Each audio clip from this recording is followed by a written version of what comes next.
Hello बच्चों, आज हम लोग बात करेंगे क्लास 11 का यूनिट 6 मतलब ग्रेविटेशन चैप्टर के बारे में। तो स्टार्ट करते हैं हम लोगों का आज का ग्रेविटेशन चैप्टर। तो ग्रेविटेशन हम लोगों ने क्लास 9 में भी थोड़ा देखा है और पता है कि ग्रेविटेशन कहाँ से स्टार्ट होता है हम लोगों का, कि न्यूटन्स लॉज ऑफ ग्रेविटेशन से। तो न्यूटन का जो लॉ है वो हम लोगों का क्लास 11 के लिए भी इम्पॉर्टेंट है और उनका लॉ से जितना भी डिराइवेशन है, जैसे कि acceleration due to gravity, then changes of acceleration due to gravity with height and depth, then acceleration due to gravity and density of earth का बीच में जो रिलेशन है, वो सारे का सारा डिराइवेशन हम लोगों को क्लास 11 के लिए बहुत ही इंपॉर्टेंट है, सीबीएसई और टीबीएसई दोनों बोर्ड के लिए। ठीक है, तो बात करते हैं अभी न्यूटन्स लॉ ऑफ ग्रेविटेशन के बारे में। बहुत ही सिंपल सा लॉ है। लॉ में बताया गया है कि दो मास, कोई भी मास, ऐसा भी मास, जैसे कि दो ऑब्जेक्ट मान लेते हैं, दो स्फीयर है, तो इन दोनों का मास है हम लोगों का m1 एंड m2। कोई भी वैल्यू हो सकता है m1 m2 का, छोटा से बड़ा कोई भी, मतलब न्यूक्लियस, एटॉम, प्रोटॉन, यहाँ से स्टार्ट करके हम लोग का जो प्लैनेट है और स्टार है, यहाँ तक हम लोग का कोई भी मास हो सकते हैं। मतलब छोटा मास के लिए भी ये एप्लीकेबल है और बड़ा मास के लिए भी ये एप्लीकेबल है। ठीक है, तो स्टार्ट हम लोगों का जो लॉ है न्यूटन्स का, वो क्या बोल रहा है हम लोगों को कि जो दो ऑब्जेक्ट है किसी भी मास का, इन दोनों के बीच में एक फोर्स काम करता है और वो फोर्स होता है सिर्फ अट्रैक्टिव फोर्स। ठीक है, कभी भी रिपल्सिव फोर्स नहीं होगा। कोई भी दो मास के बीच में सिर्फ अट्रैक्टिव फोर्स ही काम करेगा।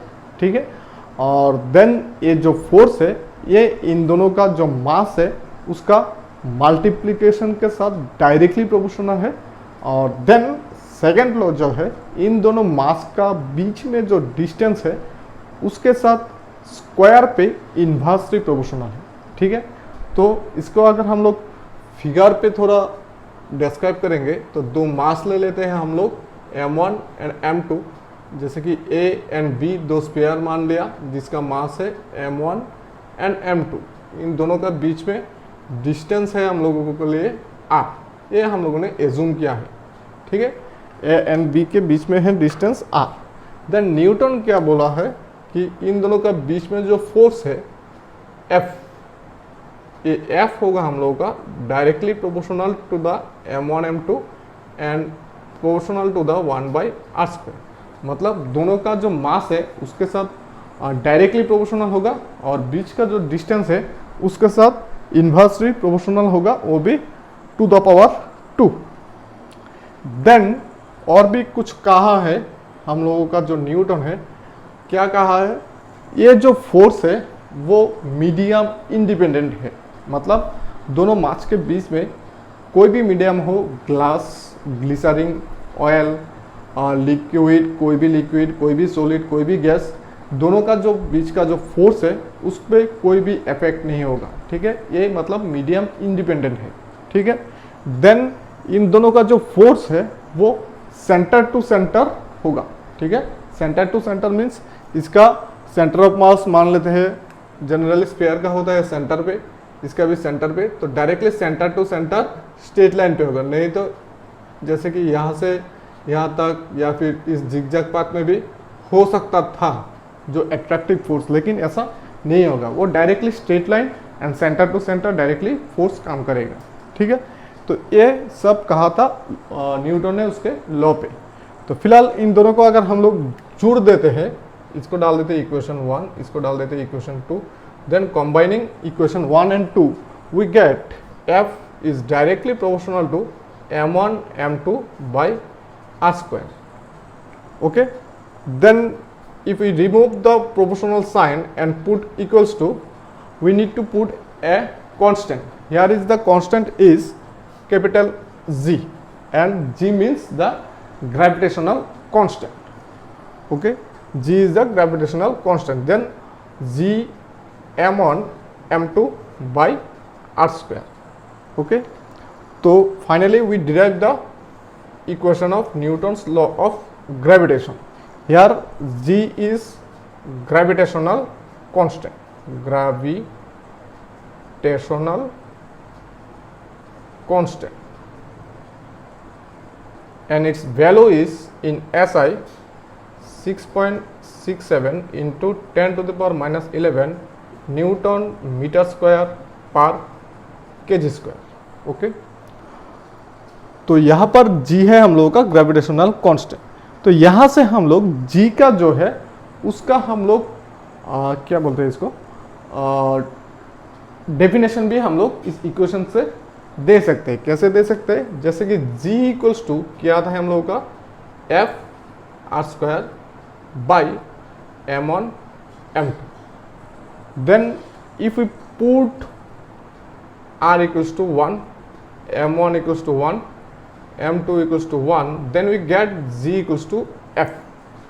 दैट मीन्स दो मास मान लेते हैं हम लोग यूनिट का.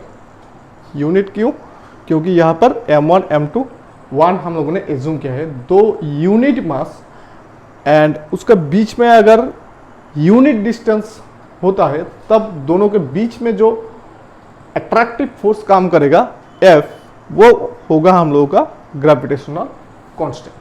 ठीक है, तो इसका वैल्यू आता है हम लोगों का 6.67 into 10 to the power minus 11 newton metre square per KG square. तो इतना लंबा यूनिट अगर किसी के दिमाग में याद नहीं रहता तो इसको भी हम लोग निकाल सकते हैं. जैसे कि G equals to F R square by M1 M2, तो F का यूनिट डाल देते हैं हम लोग न्यूटन, R का यूनिट डाल देते हैं मीटर, देन इसका square by kg into kg. सब SI में डाला है हम लोगों ने यूनिट, तो क्या आ गया, न्यूटन मीटर स्क्वायर बाई के जगह पर kg स्क्वायर. ठीक है, ये हो गया हम लोगों का Newton's law of gravitation. Then अभी बात करेंगे इसका बाद जो हम लोगों का आता है वो है ग्रेविटेशनल फील्ड. ग्रेविटेशनल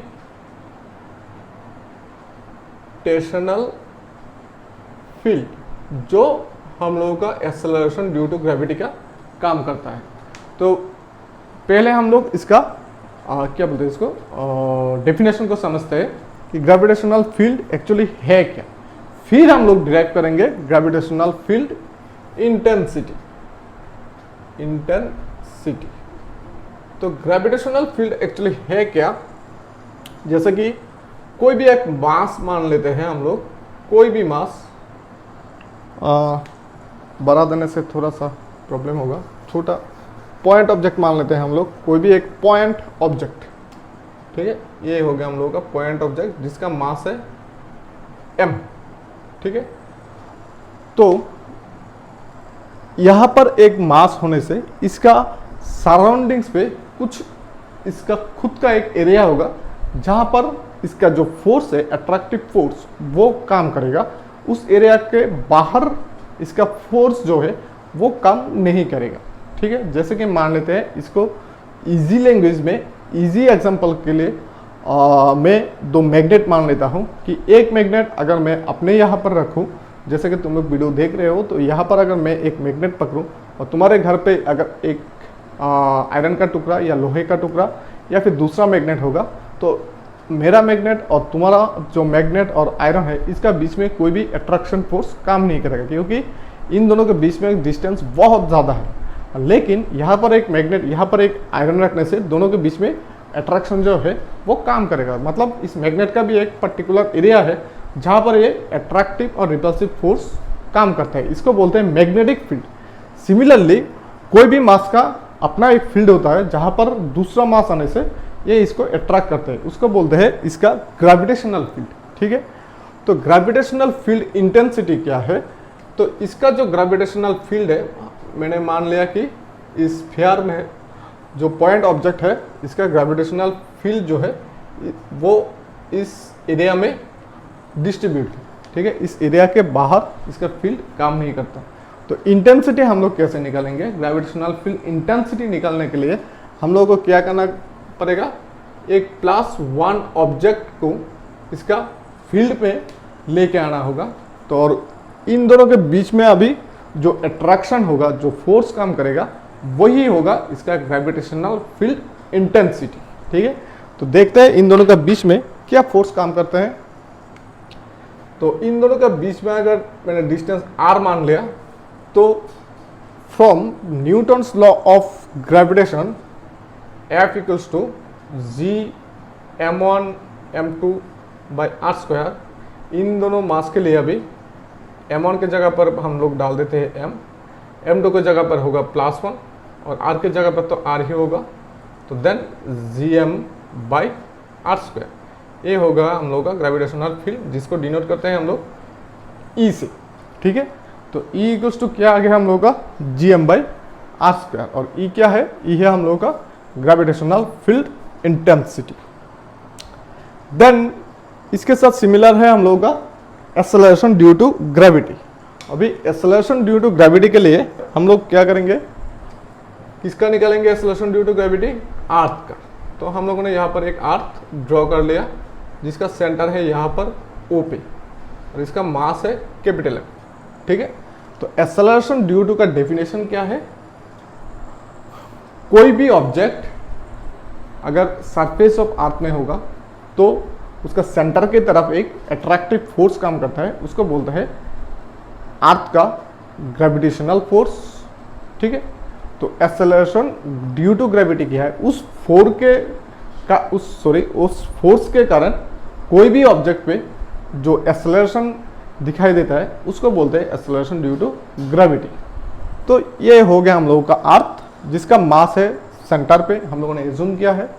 तो अर्थ का रेडियस हम लोग मान लेते हैं कैपिटल R, उसका सरफेस पे एक मास है स्मॉल m, ये भी हम लोगों ने एज्यूम किया है। स्मॉल m कोई भी मास हो सकता है, मेरा भी मास हो सकता है, मोबाइल का मास भी हो सकता है, तुम लोगों का मास भी हो सकता है, किसी का भी मास। हम लोगों ने एक ऑब्जेक्ट एज्यूम कर लिया जो सरफेस ऑफ अर्थ में है, तो उसका मास है m।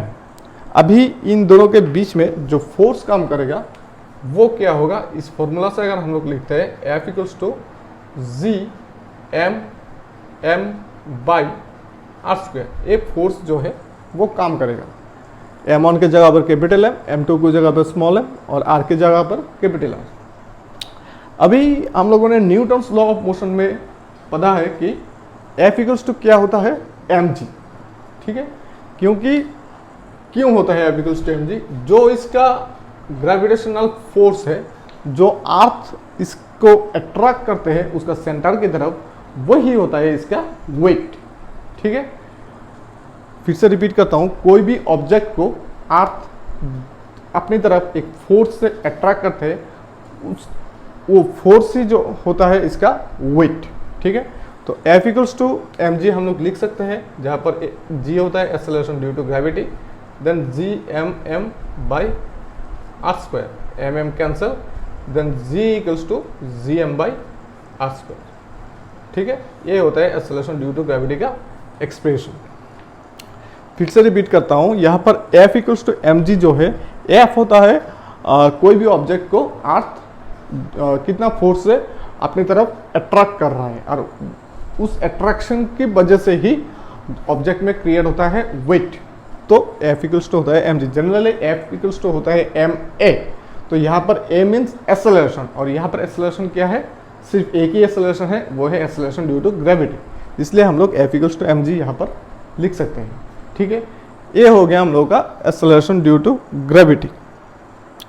देन हम लोग दिखेंगे एक्सेलरेशन ड्यू टू ग्रेविटी जो है वो हाइट और डेप्थ के साथ कैसे चेंज होता है। मतलब कोई भी ऑब्जेक्ट को हम लोग अगर सरफेस ऑफ अर्थ से ऊपर लेके जाते हैं और अर्थ का होल करके हम लोग नीचे लेके आते हैं, मतलब डेप्थ में लेके जाते हैं, सुरंग में लेके जाते हैं, तो ये एक्सेलरेशन ड्यू टू ग्रेविटी कैसे चेंज होता है वो हम लोग दिखेंगे। और ये बहुत ही इंपॉर्टेंट सा सवाल है हम लोगों के लिए। तो देखो, changes of acceleration due to gravity with, पहले हम लोग हाइट को देखते हैं, हाइट। ठीक है। तो फिलहाल मैं यहाँ पर एक अर्थ ड्रॉ कर लेता हूँ। ये हम लोग का अर्थ जिसका रेडियस है r, मास है m, हम लोगों ने एज्यूम कर लिया, और उसका सारा मास है सेंटर O पे। यहाँ पर एक्सेलरेशन ड्यू टू ग्रेविटी हम लोगों ने डिराइव किया है, वो है small g। Surface of earth से एक लैडर लेके हम लोग थोड़ा सा ऊपर जाते हैं, जहाँ पर एक्सेलरेशन ड्यू टू ग्रेविटी मान लेते हैं g डैश, ठीक है। तो अभी हम लोगों ने डिराइव किया है कि g equals to G M by are square. ये है हम लोगों का सरफेस ऑफ अर्थ में एक्सेलरेशन ड्यू टू ग्रेविटी।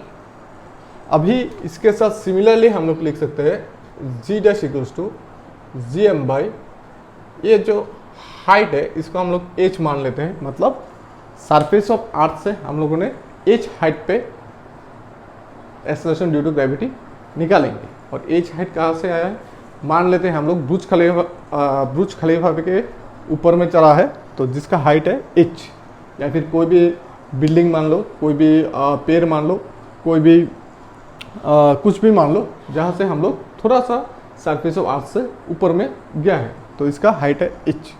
तो यहाँ पर होगा r के जगह पर r प्लस h, क्योंकि यहाँ से सेंटर से इसका डिस्टेंस होगा r प्लस h। g हम लोगों ने निकाला है यहाँ से सरफेस ऑफ अर्थ पे, जहाँ का o से डिस्टेंस है r। सिमिलरली g डैश के लिए r के जगह पर होगा r प्लस h, बाकी सब चेंज नहीं होगा, क्योंकि g तो है हम लोगों का ग्रेविटेशनल कांस्टेंट कैपिटल G, और m है अर्थ का मास। अर्थ का मास भी सेम रहेगा, ग्रेविटेशनल कांस्टेंट भी सेम रहेगा, चेंज होगा सिर्फ डिस्टेंस, जो r से हो जाएगा r प्लस h। अभी हम लोग क्या करेंगे, एक से एक डिवाइड करेंगे, मतलब g dash by g, divide करने से G M by R plus h whole square into G M by are square. G M cancel, then R square by R plus h whole square. नीचे से हम लोग r को बाहर लेके आएंगे, तो होल स्क्वायर है तो ये स्क्वायर होके बाहर आएगा, तो मतलब आर स्क्वायर को बाहर लाने से ये हो जाएगा 1, और क्योंकि यहाँ पर r नहीं है तो इससे हम लोगों को r से डिवाइड करना पड़ेगा, ठीक है। सिंपल सा मेथड है। यहाँ से r कॉमन लेने से r के जगह पर आ जाएगा 1, यहाँ पर तो r नहीं है, हम लोगों ने कॉमन लिया है, तो यहाँ पर r से डिवाइड करना पड़ेगा। तो देखो मल्टीप्लाई करने से फिर से h आ जाएगा, ठीक है। अभी r स्क्वायर कैंसिल कर सकते हैं, इसको ऊपर में लेके जाने से 1 plus h by R to the power minus 2, ठीक है। अभी स्टार्ट होता है problem g dash by g। तो ये है -2, माइनस नहीं होने से हम लोग directly square plus 2ab plus B square लिख सकते थे, लेकिन यहाँ पर है -2। तो फिलहाल हम लोग लिखेंगे सिंपली मेथड, इस -2 को इसके साथ मल्टीप्लाई कर दो, तो -2h बाई आर, ठीक है। देन इसको हम लोग लिख सकते हैं g dash equals to g into 1 minus 2h by are. ये है एक्सेलरेशन ड्यू टू ग्रेविटी का चेंज विथ क्या बोलते हैं, हाइट। तो अभी किसी का मन पे क्वेश्चन आएगा कि ये क्या है, ठीक है, ये स्टेप क्या है। तो ये एक्चुअली है हम लोग का इनफाइनाइट सीरीज। तो इनफाइनाइट सीरीज का जो फॉर्मूला है वो मैं लिख देता हूँ। इनफाइनाइट सीरीज का फॉर्म होता है 1 plus x to the power minus a. ऐसा होने से हम लोग लिख सकते हैं 1 minus n x plus n x square minus n x cube plus n x 4 minus dot dot dot infinity. तो आप लोग बोलेंगे कि यहाँ पर तो इतना लंबा क्वांटिटी है और मैंने सिर्फ लिखा है 2, 1 minus 2h by are. Actually मैंने सिर्फ इतना तक लिखा है, ये वाला देखो, यहाँ पर 1 ही है, x के जगह पर क्या है h बाई आर, n के जगह पर क्या है 2, तो 1 फिर क्या होगा हम लोगों का nh माइनस फिर होगा n मीन्स 2, फिर होगा x means h by are. अभी बात करते हैं इस बाकी टर्म की। तो बाकी टर्म कहाँ से कहा गया, ठीक है। तो यहाँ पर देखो x यानी कि h बाई आर, और h जनरली होता है सरफेस ऑफ अर्थ से किसी का हाइट मतलब पैर का हाइट, और किसी का भी हाइट मान लो, जैसे कि बुर्ज खलीफा का भी हाइट मान लो, वो भी होता है हम लोगों का मीटर पे, ठीक है। पैर का तो बहुत ही कम होता है, बिल्डिंग का भी कम होता है। तो जनरली मीटर को किलोमीटर से डिवाइड करने से वो बहुत ही छोटा टर्म आता है, उसका जब स्क्वायर क्यूब 4 करेंगे बहुत ही छोटा आएगा, तो इसलिए हम लोग इसको नेग्लेक्ट करते हैं। तो आप लोग बोलेंगे कि किलोमीटर कहाँ से आया, तो एक्चुअली यहाँ पर जो आर है वो होता है अर्थ का रेडियस, और वो होता है 6400 किलोमीटर, ठीक है। तो ये भी एक बहुत ही बड़ा क्वांटिटी है, और किलोमीटर खुद ही एक बड़ा क्वांटिटी है। तो कोई भी बड़ा क्वांटिटी को जब हम लोग छोटा क्वांटिटी से डिवाइड करेंगे, मतलब छोटे को बड़ा से डिवाइड करेंगे, तब बहुत ही छोटा क्वांटिटी आएगा। इसका जो स्क्वायर करेंगे तो और भी छोटा आएगा, जैसे कि 0.1 का स्क्वायर करने से आता है 0.01, तो ये और भी छोटा है। तो इसलिए हम लोगों ने बाकी जितना भी टर्म है उसको हम लोगों ने छोड़ दिया, उसको हम लोगों ने नेग्लेक्ट कर दिया। तो फाइनली जो हम लोगों ने डिराइव किया है वो आता है g dash equals to g into 1 minus 2h by R, और ये होता है एक्सेलरेशन ड्यू टू ग्रेविटी का चेंज विथ हाइट, ठीक है। अभी देखेंगे हम लोग एक्सेलरेशन ड्यू टू ग्रेविटी का change due to depth. Depth का बहुत ही इजी है, ये इनफाइनाइट सीरीज इस पे नहीं लगता डेप्थ, ठीक है। इस पे इनफाइनाइट सीरीज का कोई काम ही नहीं है, तो ये मिटा देते हैं हम लोग।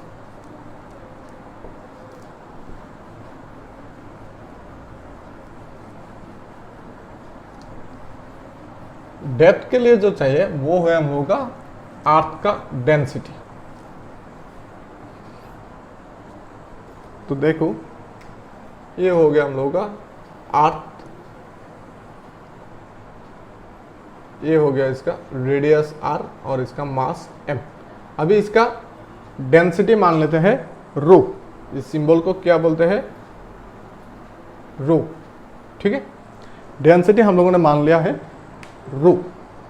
तो सरफेस ऑफ अर्थ पे जो एक्सेलरेशन ड्यू टू ग्रेविटी होता है वो होता है g। अभी इसको होल करके हम लोग कुछ डेप्थ पे अगर जाते हैं, मान लो d डेप्थ पे हम लोग जाते हैं, और यहाँ पर acceleration due to gravity g dash, तो हम लोगों को g डैश जो है वो निकालना है। तो ये बाकी जो है वो क्या होगा r माइनस डी, ठीक है। अभी देखो जो g है हम लोगों का वो हम लोगों ने निकाला है gm बाई आर स्क्वायर। तो यहाँ पर m होता है मास। अभी हम लोग acceleration due to gravity with density of earth, इन दोनों के बीच में रिलेशन निकालेंगे, ठीक है। ये भी इंपॉर्टेंट का सवाल है।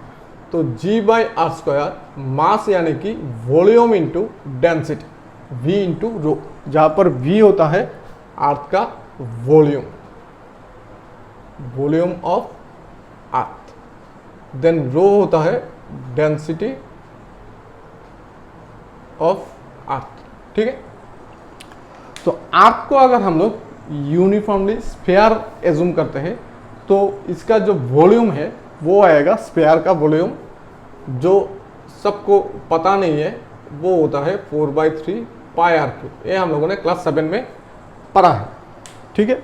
देन रो के जगह पर तो रो रहेगा, देन यहाँ का स्क्वायर और क्यूब कैंसिल करने से बाकी रहेगा 4/3 pi r rho ji.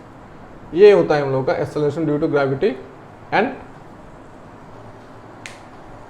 Density of earth का बीच में रिलेशन। इतना तक क्वेश्चन भी पूछ सकता है, ठीक है। देन डी डेप्थ पे जो हम लोगों ने जी डैश एज्यूम किया है वो इसके साथ सिमिलरली क्या होगा, g dash equals to 4/3 pi r के जगह पर होगा r minus d rho g, क्योंकि ओ से जहाँ पर हम लोग एक्सेलरेशन ड्यू टू ग्रेविटी निकालेंगे वहाँ से यहाँ तक डिस्टेंस क्या है, आर माइनस डी। तो देखो यहाँ पर होने से मतलब सरफेस ऑफ अर्थ पे होने से पूरा का स्पेयर जो है इसका वजह से, इसका मास के वजह से यहाँ पर अट्रैक्शन काम करेगा, ठीक है, जिसलिए ये पूरा रेडियस जो है वो होता है हम लोग का डिस्टेंस। लेकिन जब हम लोग इसको होल्ड करके डी डेप्थ में आ जाते हैं तो इस आर माइनस डी रेडियस को लेकर जितना स्पेयर बनता है उस स्पेयर के लिए सिर्फ एक्सेलरेशन ड्यू टू ग्रेविटी यहाँ पर कोई भी ऑब्जेक्ट होने से उसके ऊपर काम करेगा। और ये जो पोर्शन है, ये जो होलो स्पेयर का पोर्शन है, ये इस ऑब्जेक्ट के बाहर है, इसलिए इस पोर्शन के लिए मार्क कर देता हूँ। इस पोर्शन के लिए यहाँ पर मतलब ऑब्जेक्ट के ऊपर कोई भी फोर्स जो है या फिर एक्सेलरेशन ड्यू टू ग्रेविटी काम नहीं करेगा, सिर्फ अंदर का जो स्पेयर है इसके लिए काम करेगा। इसलिए 4/3 pi r minus d rho जी, बाकी सब कांस्टेंट है, सिर्फ चेंजेस क्या है, आर के जगह पर आर माइनस डी। तो एक से डिवाइड कर देते हैं, यहाँ पर भी हम लोग जी डैश बाई जी कर देते हैं, तो ऊपर में आएगा 4/3 pi r minus d rho g, नीचे आएगा 4/3 pi r rho g, 4/3 pi rho g cancel, तो r minus d by r. Similarly यहाँ से भी हम लोग ऊपर से आर कॉमन ले लेते हैं, तो रह जाएगा 1 माइनस डी बाई आर, नीचे रहेगा r, r r cancel, 1 minus d by are. अभी हम लोग g dash equals to ji into 1 minus d by are, ये होता है फाइनल इक्वेशन। तो यहाँ से अगर हम लोग देखो, किसी को इस स्टेप में प्रॉब्लम हो सकता है, आर को अगर हम लोग कॉमन ले लेते हैं तो आर के जगह पर आएगा 1, डी के साथ आर नहीं है इसलिए आर से हम लोग को डिवाइड करना पड़ेगा। अगर फिर भी डाउट रहता है, इसको आर से मल्टीप्लाई करके देखो, ये वाला टर्म जो है वो आ जाएगा, ठीक है। सिर्फ क्या करना है, आर को कॉमन लेना है, फिर आर जो है वो ऊपर नीचे कट जाएगा। समझ में आई बात? तो ये ये है हम लोगों का एक्सेलरेशन ड्यू टू ग्रेविटी का चेंज विथ डेप्थ, ठीक है।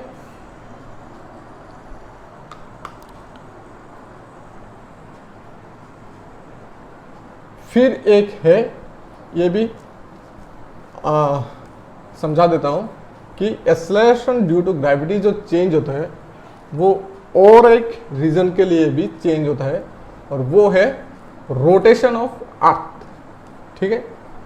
रोटेशन ऑफ अर्थ के लिए भी acceleration due to gravity change होते हैं, तो वो दिखा देता हूं आज।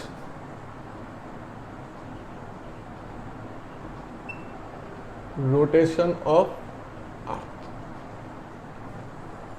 तो मान लो यहां पर जो है हम लोग का, ये है हम लोग का अर्थ, ठीक है, ये है इसका इक्वेटोरियल, ये है इसका पोल का लाइन। एक ऑब्जेक्ट मान लेते हैं हम लोग जो है यहां पर, और वो जो है इक्वेटर के साथ थीटा एंगल करके बैठा हुआ है, और ऑब्जेक्ट का मास है स्मॉल है। तो अर्थ जो है वो अपने एक्सिस पे ऐसे रोटेट कर रहा है, तो यहां पर जो ऑब्जेक्ट है वो इस रेडियस पे रोटेट करेगा, ठीक है। अर्थ जो है वो ऐसे रोटेट नहीं कर रहा है, वो रोटेट कर रहा है ऐसे, तो यहां पर जो ऑब्जेक्ट है वो इस रेडियस पे रोटेट करेगा। तो इसको मान लेते हैं स्मॉलर, अर्थ का रेडियस है मान लेते हैं कैपिटल, ठीक है। ये है अर्थ का रेडियस, सरफेस ऑफ अर्थ ये है, सेंटर ऑफ अर्थ ये है, तो अर्थ का रेडियस हो गया ये।